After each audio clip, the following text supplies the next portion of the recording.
A v ten deň, keď sa mu to stalo, on zrovna sedel v jednom hoteli a tam videl 3 ľudí, ktorí sa na niečom dojednávali. 2 z nich poznal, toho 3. nepoznal, takže... A počkej, to nie je to, čo ten čašník povedal potom mu niečo?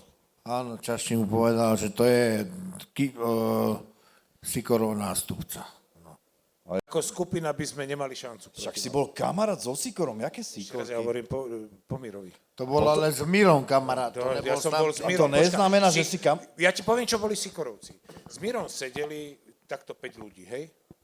A dobrý bol ten, čo ostal posledný.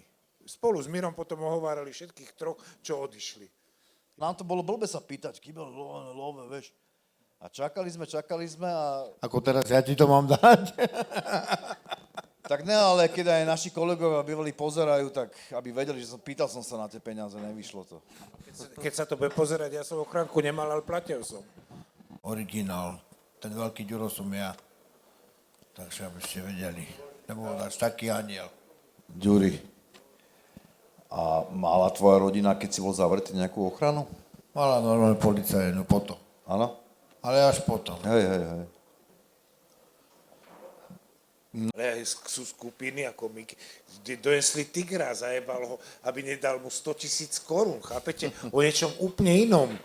To vy ste boli mentálne nastavení ináč, to nebolo tu také, jak po tom, čo nastalo, po Mirovej smrti. Chápem, čo chceš povedať. Takže je tak.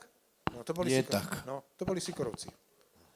Tam nikto nedržal za Takisto- seba. takisto- Ja, že len Ocikor, verím že tomu, Láco že bol potom to- taký, ale nevedel som, že všetci. Bože, chrám, Laca by som nespomínal. Môj známy nezáväzne mi povedal, že on Sikoru poslal, robil s ním nejaké auta kradnuté takéto a hovorí, že mali ho presne za oného, za koreňa. Či tam sedel Laco, Hovorím. alebo Černý Vilo a čo ja viem, kto ešte. Všetci ho mali za koreňa, ten im platil a každý ho mal s prepáčením za kokota. Takto by to povedal, takto to on videl a takto to aj bolo.